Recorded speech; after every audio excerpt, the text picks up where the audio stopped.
Good morning प्यारे student, आप सभी का स्वागत है हमारे यूट्यूब चैनल लेट्स डिस्कस में। प्यारे स्टूडेंट, जैसे कि स्क्रीन पर देख रहे हैं, आज हम डिस्कस करने जा रहे हैं क्लास 10th का विषय हमारा विज्ञान होगा, जो कि वर्कशीट नंबर 73 है और ये 21 जनवरी 2022 के लिए है। तो प्यारे स्टूडेंट, आप सब कह रहे थे लेट क्यों हुआ सर, अभी तक वर्कशीट अपलोड नहीं किया आपने। डियर स्टूडेंट, तबीयत सही नहीं है इस वजह से, ठीक है। फिर भी मैं आपका वर्कशीट बना रहा हूँ। तो डियर स्टूडेंट, आपको होना चाहिए जो आप इस वर्कशीट को ज़रूर लाइक करिए, ज़्यादा से ज़्यादा शेयर कीजिए। चैनल पे नहीं तो चैनल को सब्सक्राइब जरूर कर लीजिए। इतना तबीयत ठीक नहीं होते हुए भी मैं आपके लिए ये काम कर रहा हूँ, ठीक है।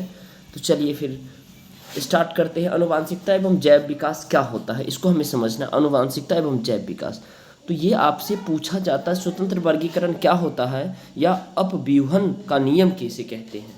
इसको आपको याद रखना है, स्वतंत्र वर्गीकरण या अपव्यूहन के नियम किसे कहते हैं, आपको याद रखना है, ठीक है। तो मेंडल ने द्विसंकर क्रॉस यानी द्विसंकर क्रॉस किया, ठीक है, जिसमें जो है ना क्या हुआ था डियर स्टूडेंट, दो अलग अलग विशेषकों के लक्षणों के जोड़े का एक क्रॉस के आधार पर प्राप्त सामान्यीकरण के माध्यम से स्वतंत्र वर्गीकरण का कानून प्रस्तावित किया। उदाहरण के लिए बीज का रंग तथा बीज का आकार, यानी कह रहे हैं स्वतंत्र अवयव का नियम के अनुसार जो मेंडल ने क्या किया, दो अलग अलग विशेष लक्षण वाले जोड़े का जो है ना क्रॉस यानी चेक किया। और इसका जो है ना कहने का मतलब है जो वंशानुगत जो है ना इसकी प्रकृति को जो है ना क्या किया, इसने सामान्यीकरण किया, अध्ययन किया, ठीक है। उसके बाद ये उदाहरण के लिए बताते हैं बीज का रंग तथा बीज का आकार, यानी बीज का रंग पीला हो गया था, हरा हो गया था, और आकार जो है ना कुछ सिकुड़े हुए थे, झुर्रीदार थे, तो कुछ अच्छे बीज थे, ठीक है। तो इस नियम के अनुसार कहते हैं प्रत्येक विशेष लक्षणों की प्रतिक्रियाएं एक दूसरे के से स्वतंत्र रूप से एक द्विसंकर क्रॉस में युग्मक निर्माण दौरान वंशानुगत होते हैं, अर्थात स्वतंत्र रूप से स्थानांतरित होते हैं। अर्थात कहते हैं जो प्रत्येक जो लक्षण होते हैं, ठीक है, वो प्रतिक्रिया एक दूसरे के स्वतंत्र रूप से क्या होते हैं, वो अलग होते हैं। यानी द्विसंकर क्रॉस के युग्मक के दौरान जो है ना क्या होते हैं, ये वंशानुगत यानी इसके पेरेंट्स के अनुसार, इनके जो है ना वंश के अनुसार ये अलग होते हैं, ठीक है। अर्थात स्वतंत्र रूप से स्थानांतरित होते रहते, यानी ये चेंजेस होते रहते, स्थानांतरित परिवर्तन होते रहते हैं। आपको यहाँ पे ये समझना है प्यारे स्टूडेंट, क्या होता है जब मटर के पौधे में दो अलग अलग विशेषकों की प्रकृतियों की स्वतंत्र वंशानुगति का अध्ययन किया जाए। गोल बीज वाले लंबे पौधे और झुर्रीदार बीज वाले छोटे पौधे की संतति कैसे दिखती है, ये आपको समझना है। यानी गोल बीज वाले, ठीक है, और झुर्रीदार वाले, ठीक है, कैसे दिखते थे। ये सभी लंबे होते हैं और इनके बीच गोल होते हैं। बीज क्या होते हैं, गोल होते हैं, यानी ये सारे पौधे क्या होते हैं, लंबे होते हैं, और इसके जो बीज होते हैं, जो सीड्स होते हैं, वो कैसे होते हैं, गोल होते हैं। लंबाई और गोलाई इस प्रकार प्रभावी लक्षण है, लेकिन क्या होता है जब इस इन F1 संतति का स्वपरागण करके, यानी स्वपरागण यानी खुद सेल्फ पॉलिनेशन जिसको कहते हैं, और F2 संतति उत्पन्न की जाती है। इसी तरह यदि दो विशेषकों जैसे बीज के आकार, यानी बीज के आकार का जो गोल या झुर्रीदार होगा, ठीक है, इसके बाद आप देख पाएंगे, और बीज के रंग यानी पीला या हरा पर विचार किया जाता है, तो F1 के RY और ये आर, यानी ये आर कैपिटल होगा और एक आर छोटा होगा, यह वाई कैपिटल होगा और एक छोटा होगा। यानी कि अर्ध सूत्री विभाजन के दौरान अंड और पराग उत्पादन के समय जीन दो जोड़ी के स्वतंत्र विसंयोजन को समझने के लिए एक पनेट वर्ग का प्रभावी ढंग से उपयोग किया जाता है। अर्थात ये जो है ना इसके लिए जो है ना क्या होता है डियर स्टूडेंट, ये पनेट वर्ग का प्रभावी ढंग से, यानी वो इफेक्टिव हो, इस वजह से उसका उपयोग किया जाता है। जब गोल हरे बीजों वाले एक शुद्ध रेखा समयुग्मी पौधे को दूसरे सम शुद्ध रेखा वाले झुर्रीदार पीले बीजों के साथ संकरित किया जाता है, और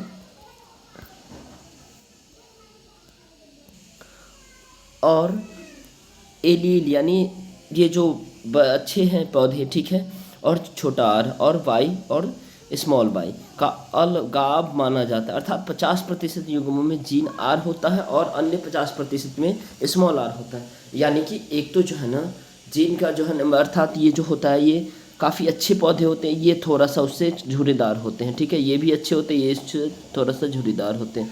अर्थात हम कह सकते हैं कि प्रत्येक युग्मक के अलावा जिसमें या तो ये है, ठीक है, उसमें युग्मक वाई या वाई भी होना चाहिए।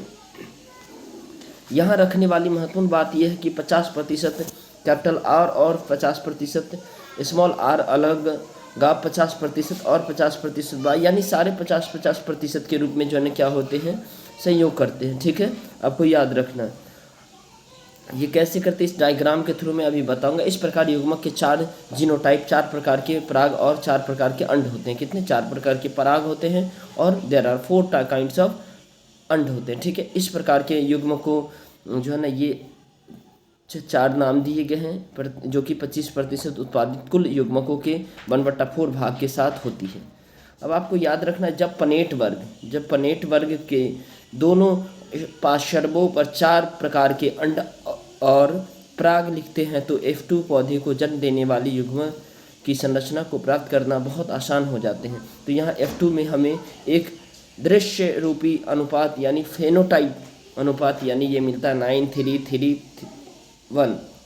एक पनेट वर्ग आनुवंशिक क्रॉस में संतति के सभी संभावित जीनोटाइप की संभावना की गणना करने के लिए एक चित्रात्मक प्रतिनिधित्व है।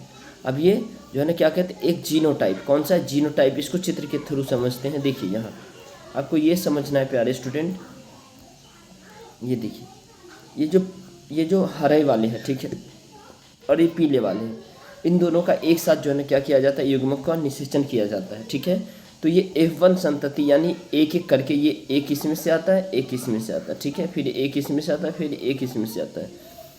तो यहाँ देखिए इस तरह से जो है ना ये पीला हुआ। ठीक है, यानी 2 अलग अलग विशेषकों की प्रकृति की स्वतंत्र वंशानुगत द्विसंकर कराने पर ये पीला होता है।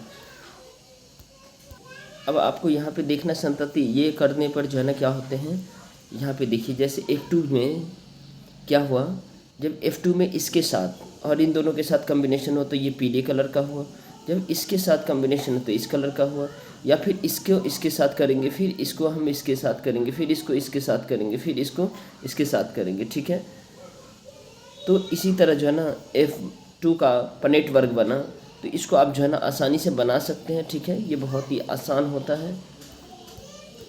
तो इसमें अंततः जो है ना 9:3:3:1 का ये फासला आया है, अर्थात कह सकते हैं 9 गोल पीले हैं, 3 गोल हरे हैं। ठीक है, और झुर्रीदार 3 है और झुर्रीदार हरे 3 है, यानी 1 है। ठीक है, अब देखिए इसमें बेहद ही आसान से कुछ प्रश्न दिए गए हैं, आपको इस सभी प्रश्न का एक एक करके उत्तर देना है। ठीक है, चलिए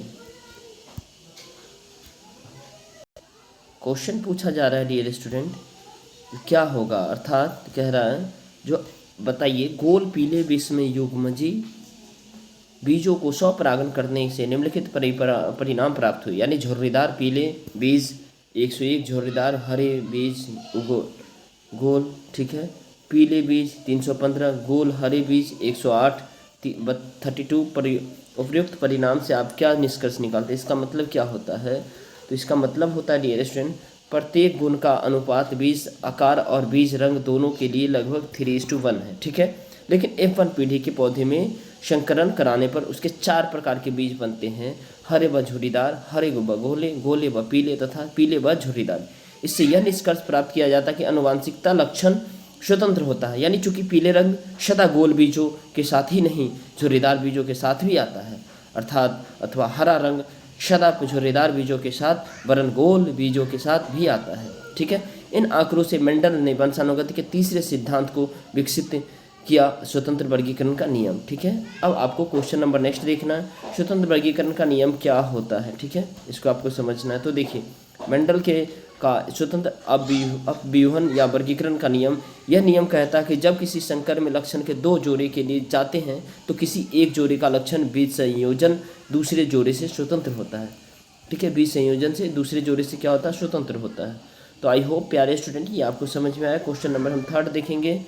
अगर ये वीडियो आपके लिए हेल्पफुल है तो इसे ज़रूर लाइक करें, चैनल पे नए हैं तो चैनल को सब्सक्राइब करें और वीडियो को शेयर ज़रूर कर दें। ठीक है डियर स्टूडेंट, चलिए अब आगे देखते हैं।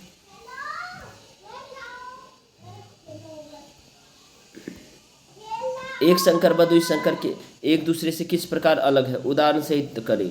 तो पहले मैं एक कैसे अलग है ये मैं बताता हूँ। देखिए एक संकर एक ही लक्षण के 2 विभिन्न गुणों का अध्ययन किया जाता है, जबकि द्विसंकर 2 विपर्यासी लक्षणों का अध्ययन किया जाता है। एक संकर में ऐसे जीव जिसमें एक 3 जीन स्थल पर युग्म विकल्पी विषम युग्मजी हो और ऐसे जीव जिसमें दो जीन स्थल पर युग्म विकल्पी भिन्न भिन्न हो। ठीक है, सिर्फ एक ही लक्षण में भिन्न होता है जबकि दो लक्षण में क्या होता है, भिन्न होता है। अब इसके एक उदाहरण आप सभी से मैं रिक्वेस्ट करूंगा, आप सभी एक उदाहरण जरूर दे करके कमेंट में मुझे बताइए जो आप लोग कितना एक्टिव है। ठीक है, बाकी फिर मिलते हैं अगले अपडेट के साथ, तब तक के लिए bye bye, take care, have a nice day dear student. चलिए बाय।